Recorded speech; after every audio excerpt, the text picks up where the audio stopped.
ఒకవేళ నేనే కనుక బాధపడవలసిన సందర్భం ఏమైనా వస్తే ఈ రాత్రి మీ మధ్యలో ఇక్కడ లేకపోయినట్టయితే నేను చాలా బాధపడుతూ ఉంటాను. ఎందుకంటే ఎన్నో నెలలు ఈ యొక్క టీంని మనం కలుస్తూ వచ్చాము. ఒకవేళ ఈ రాత్రి ఇక్కడ లేకపోతే దేవుడి సన్నిధిలో ఉన్న ఆనందాన్ని, కొంతమంది వ్యక్తులతో దేవుడు ఆయన మనకి ఇచ్చే పరిచయాన్ని కాదనుకున్నామే అనే ఒక బాధ నాకు కలుగుతూ ఉంటుంది. ఇలా ఒకవేళ నేనే కనుక ఎందుకు బాధపడాలి అనే ఒక ప్రశ్న నాకు వస్తే సంతోషం అయితే ఈరోజు ఉంది.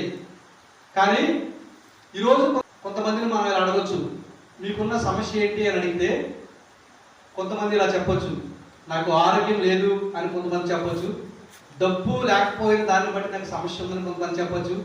కొంతమంది వేరు వేరు కారణాలు చెప్తూ ఉంటారు. కానీ మనందరికీ ఉన్న ప్రధానమైన సమస్య ఏంటంటే పాపము. ఈ యొక్క విషయంలో మానవుడు దీనిని ఆలోచన చేయకుండా, గుర్తించకుండా, దీని పరిష్కారాన్ని పొందుకోకుండా వేటి కోసమో పరిష్కారం కోసం ఆయా ప్రాంతాలు తిరుగుతున్నారు, ఆయా వ్యక్తులను సంపాదిస్తూ ఉన్నారు. కారణం ఏమిటంటే వారి జీవితంలో కావలసిన పరిష్కారం కోసం వారు వెతుకుతూ ఉన్నారు. అయితే నేను ఇలా అంటా, మన పాపానికి పరిష్కారం పొందుకోకుండా మన జీవితంలో ఏదైనా సమస్య వచ్చినట్లయితే ఆ సమస్యకు ఏ సమస్య అయినా సరే దానికి పరిష్కారం కావాలంటే ముందుగా ఈ సమస్యకు పరిష్కారం కావాలి. మన జీవితం మారకుండా, మన జీవితాన్ని మార్చుకోవడానికి ఇష్టపడకుండా ఎన్ని కష్టాలు వచ్చినా, ఎన్ని శ్రమలు వచ్చినా వేరేవారి దగ్గరికి వెళ్ళిపోతూ ఉంటాం. కానీ ఆ యొక్క సమస్యలకు పరిష్కారం పొందుకోలేము. మన యొక్క ప్రధానమైన సమస్య ఏమిటంటే పాపమే. ఇది గుర్తించకుండా ఈ రోజున ఇష్టానుసారంగా కొంతమంది వ్యక్తులు జీవిస్తూ ఉన్నారు. ఈ రోజున కొంతమంది సువార్తను ప్రకటించేవారు దేవుని ప్రేమను కొన్ని వస్తువుల రూపంలో అనేకులకి పంచి జరిగిస్తున్న పరిచయం ఏదైతే ఉందో దాన్ని చూసి కొంతమంది మనం వారికి ఎందుకు శత్రువులుగా మనం వారు చూస్తూ ఉన్నారంటే దేవుని ప్రేమను వారికి చూపిస్తున్న కారణాన్ని బట్టి నీవు ఇష్టానుసారమైన జీవితాన్ని జీవిస్తున్నావు, నువ్వు చేసేది తప్పు అని చెప్పబట్టే ఈ రోజున మనం కొంతమంది శత్రువులుగా కనబడుతూ ఉన్నాం. నీ ఇష్టం, నువ్వు ఎలాగైనా జీవించు, ఎలా అయినా మరణించు, ఏదైనా చేయంటే మనం మంచివారమే. నీ జీవితాన్ని మార్చుకో, నీ బ్రతుకును మార్చుకో, నీ పరిస్థితిని మార్చుకో అని చెప్పిన కారణాన్ని బట్టి ఈ రోజున కొంతమందికి క్రైస్తవులు అనబడిన వారు విరోధులుగా, శత్రువులుగా కనబడుతూ ఉన్నారు. ఇవి మనం గుర్తుపెట్టుకోవాలి. దేవుని గురించిన ఒక ప్రాథమిక సమాచారం ఏదైతే ఉందో అది మనకి తెలియకుండా, దాని గురించి మనం తెలుసుకోకుండా ఎన్నిసార్లు మందిరానికి వచ్చినా, ఎన్నిసార్లు ప్రార్థన చేసినా, ఎన్నిసార్లు వాక్యం చదివినా, ఎన్నిసార్లు మనం ఏ స్థితిలో ఉన్నామో గుర్తించుకోకుండా మనం జీవిస్తే అదంతా కూడా వ్యర్థమే. ఎన్నిసార్లు అయినా మందిరానికి రావచ్చు. ప్రభు అంటారు ఒకనొక రోజున నువ్వు ఎవరో నాకు తెలియదు అంటారు. నిజమే కదా, బైబిల్లో ఎన్నో మాటలు మనకు కనబడుతూ ఉన్నాయి. ప్రాథమిక సమాచారం అనగా ఏమిటంటే ఒకవేళ ఇక్కడ కూర్చున్న మీలో ఎవరికైనా అనారోగ్యం వస్తే ప్రాథమిక ఆరోగ్య కేంద్రం అనేది ప్రతి గ్రామంలో ఉంటూ ఉంటుంది. ప్రైమరీ హెల్త్ సెంటర్ అంటారు.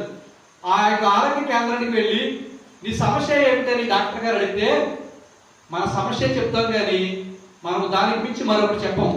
అదేవిధంగా మనం కూడా దేవుని దగ్గరికి వచ్చి ఆ యొక్క దేవుని గురించిన ప్రాథమిక సమాచారం ఏ విధంగా తెలుసుకోవాలంటే మన జీవితాన్ని మనం తెలుసుకోవాలి.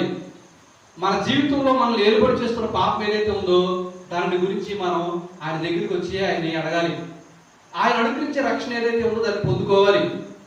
మనం ఎందుకు ఆయా గ్రామాలు తిరిగి ఎన్ని వ్యతిరేకతలు వచ్చినా సువార్తను చెప్తూ ఉన్నామంటే రక్షణ పొందుకోవాలని, మనిషి జీవితం మార్పు చెందాలని. ఒక వ్యక్తి మార్పు చెందితే కుటుంబం అంతా కూడా మార్పు చెందుతుంది. ఒక వ్యక్తి ఇష్టానుసారంగా జీవించి చనిపోతే ఆ కుటుంబం అంతా కూడా అనాథులుగా మిగిలిపోతారని ఒక బాధ కలిగి భయంతో మనం ఇక సువార్తను చెప్తూ ఉన్నాం. నేనే కనుక ఈ రక్షణ విషయంలో నన్ను నేను ప్రశ్నించుకోకపోతే, ఈ రక్షణ యొక్క ప్రాముఖ్యత నేను తెలుసుకోకపోతే నేను పొందుకున్న రక్షణ ఏదైతే ఉందో అది అర్థమే. పేరుకి నేను మీకు చెప్పొచ్చు నేను రక్షణ పొందుకున్నాను, పేరుకి నేను మీకు చెప్పొచ్చు నేను బాప్తిస్మం తీసుకున్నానని, కానీ ఈ యొక్క రక్షణ యొక్క ప్రాముఖ్యత నేను తెలుసుకున్నంత వరకు కూడా నా జీవితంలో వ్యర్థమే. ఎందుకు ఇలా ఈ గ్రామాలకు వచ్చి ఇలాంటి వానలు పడుతున్న సందర్భంలో మీకు దేవుని మాటలు చెప్పాలి? ఒక బాధ్యత కలిగి, భారం కలిగి దేవుడు ఇచ్చిన ఒక భాగ్యంగా ఎంచుకొని ఈ రోజున కొంతమంది సేవకులు పరిచయం జరిగిస్తున్నారు. ఒక మాట చెప్పనా, చాలా మంది సేవకులు ఉన్నారు కానీ వారు సంఘాలను చూసుకోవడానికే కొంతమంది పరిమితం అయిపోయారు. ఇలా సువార్తలు చేయాలని ఆలోచనలో కొంతమంది లేరు. ఇది మనం గుర్తుపెట్టుకోవాలి. చాలా మంది ఈ రోజున పరిచర్య అనేది ఒక వ్యాపారంగా మారిన ఇటువంటి పరిస్థితుల్లో వ్యాపారాన్నే పరిచర్యగా భావించే దైవజనులు మన ముందు కనబడటం చాలా ఆశీర్వాదకరం. చాలా మంది వారు చేస్తున్న వ్యాపారాన్ని పరిచర్యగా మార్చేస్తూ ఉన్నారు. వారికి వచ్చిన ధనాన్నే పరిచర్యగా మార్చేస్తూ ఉన్నారు. ఒక సంఘం నుంచి మరొక సంఘాన్ని లాగేయాలని కాదు, కానీ సమాజంలో నశించిపోతున్న వ్యక్తులను సంఘానికి పరిచయం చేయాలి. ఒకవేళ నాకు ఒక ఇద్దరు వ్యక్తులు పరిచయం అయ్యారనుకోండి, వారికి నేను ఏం చెప్తానంటే, మీ దగ్గరలో ఉన్న సంఘానికి వెళ్ళండి, ఆ సంఘానికి వెళ్ళి మరిన్ని ఎక్కువ విషయాలు తెలుసుకోండి అని ఇలా చెప్తాను. సంఘాన్ని కోల్చడం కాదు, సంఘాన్ని లాగడం కాదు, కానీ సంఘాన్ని కట్టాలి. దేవుడు నా వంతు బాధ్యతగా నాకు ఏం అప్పగించాడంటే, రక్షణ పొందుకున్న నీవు అనేకులు రక్షణ పొందుకునేటట్లుగా వారికి దేవుడు సువార్తను తెలియజేయాలి. ఇదే ఉద్దేశం. ఈ రోజున